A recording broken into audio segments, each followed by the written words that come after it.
Halo semuanya, selamat pagi Sobat Insight. Jadi perkenalkan saya Adnan dari Insight Investment Management. Jadi terima kasih ya atas kehadirannya pada pagi hari ini. Jadi untuk pagi ini tuh kita akan membahas tentang market update, weekly market update. Jadi apa yang terjadi di pasar nih pada tanggal 13 Februari sampai 17 Februari 2023. Oke, jadi kita langsung mulai ke materinya aja ya.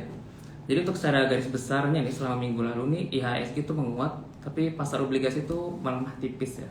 Jadi kalau misalnya dari IHSG sendiri, pada minggu lalu IHSG ditutup menguat sebesar 15,38 poin atau 0,22% ke level 6.895,71. Jadi investor asing nih selama seminggu kemarin telah melakukan net sell sebesar USD 91 juta dolar, sehingga secara year to date asing telah membukukan net sell sebesar minus 0,37 juta US dollar. Pergerakan bursa saham volatile yang ditutup menguat tipis ini dipengaruhi oleh penguatan saham-saham teknologi yang naik sebesar 4,27% dan sektor infrastruktur yang mencatatkan kenaikan sebesar 1,67%. Selain itu, saham sektor energi, konsumer, dan kesehatan juga mencatatkan performa yang positif. Untuk yang menghambat indeks ini tuh ada dua sektor, yaitu sektor saham properti dan juga basic industry. Sekian dari IHSG, lalu kita akan beralih ke pasar obligasi ya. Jadi kalau di pasar obligasi ini imbal hasil US Treasury 10 tahunnya ini tuh naik sebesar 6,7 basis point ke angka 3,81% dibandingkan posisi sebelumnya di 3,73% pada minggu lalu. Kenaikan yield ini terjadi sebagai antisipasi atas FOMC meeting yang akan datang. Lalu untuk keadaan domestik ya di Indonesia sendiri untuk obligasi pemerintah Republik Indonesia, jadi untuk yield pemerintah bertenor 10 tahun ini naik sebesar 6,7 basis point ke angka 6,74% dengan kepemilikan asing berada di angka 807,32 triliun. Kenaikan yield ini imbas dari aksi jual investor asing dan institusi perbankan. Meski secara year to date investor asing masih tercatat net buy sebesar 2,964 juta US dollar, aksi jual ini membuat kepemilikan asing berada dalam level terendah sejak awal Februari 2023. Jadi kalau porsi kepemilikannya hanya sebesar 14,94%. Jadi di tengah keadaan global yang sudah mulai risk off ini, investor asing ini tampak masih enggan untuk menambah porsi kepemilikannya dalam obligasi pemerintah Republik Indonesia. Lalu harga obligasi pemerintah berhasil dijaga oleh kepercayaan investor domestik yang menahan laju kenaikan yield yang lebih tajam ya. Jadi per 15 Februari 2023 tercatat transaksi Bank Indonesia menjadi net buyer sebesar 32,68 triliun ini week on week, disusul oleh institusi asuransi dan dana pensiun sebesar 6,46 triliun rupiah dan manajer investasi domestik sebesar 0,67 triliun. Lalu kita akan bicarakan tentang rupiah kita nih untuk indikator mata uang kita nih. Pada akhir minggu lalu tuh ditutup melemah sebesar minus 0,46% terhadap dolar AS ke posisi 15.203 rupiah per dolar AS. Di sisi lain, persepsi risiko Indonesia ini cenderung memburuk nih, ditandai oleh kenaikan CDS atau kredit default swap 5 tahun yang naik ke angka 92,45. Lalu kita akan beralih ke pasar komoditas ya.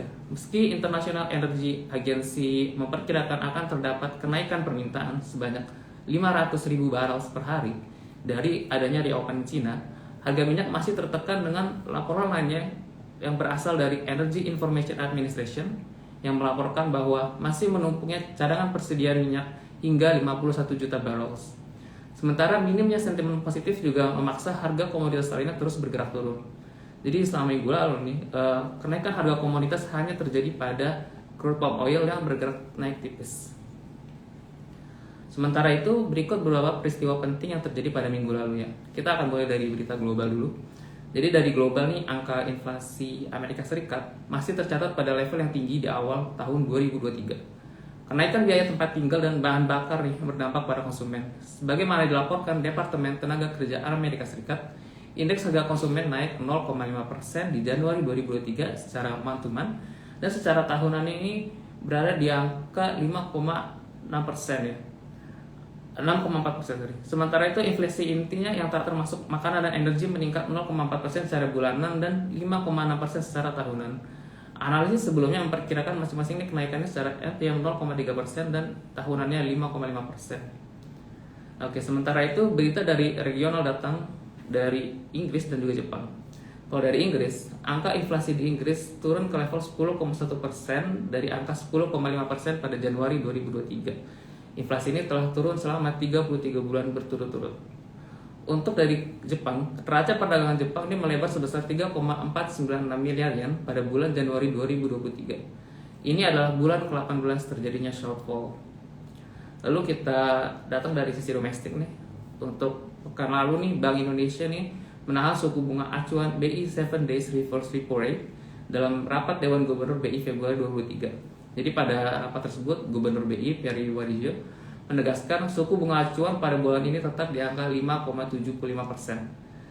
BI juga akan melakukan kebijakan stabilitas nilai tukar rupiah untuk mengendalikan inflasi impor dengan pengelolaan devisa hasil ekspor sesuai mekanisme pasar.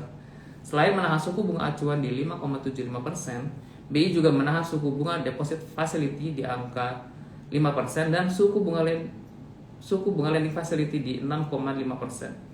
Keputusan ini tetap konsisten dengan stance kebijakan moneter preemptif dan forward looking dari BI untuk memastikan terus berlanjutnya penurunan ekspektasi inflasi dan inflasi ke depannya. Jadi Bank Indonesia meyakini bahwa BI 7 Day Reverse Repo Rate sebesar 5,75% ini memadai untuk memastikan inflasi inti tetap berada dalam target di angka 3 plus minus 1%. Selain dari BI, ada berita juga dari Badan Pusat Statistik. Jadi BPS nih mengumumkan neraca perdagangan Indonesia pada Januari 2023 ini mencatatkan nilai surplus lagi ya, sebesar 3,87 miliar dolar.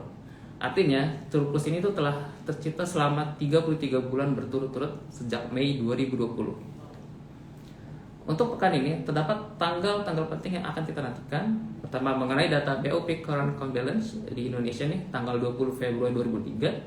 Serta data US GDP pada tanggal 23 Februari 2023 dan FOMC Meeting Minutes pada tanggal 23 Februari 2023. Jadi laporan tadi tuh yang tanggal-tanggal penting yang akan kita perhatikan di minggu depan ini tuh akan mengakhiri weekly update pagi ini.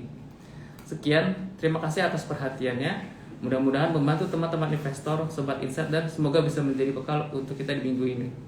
Saya Adnan, pamit undur diri. Insight Investment Management, transforming investment into social impact. Yuk investasiin dan realisasiin.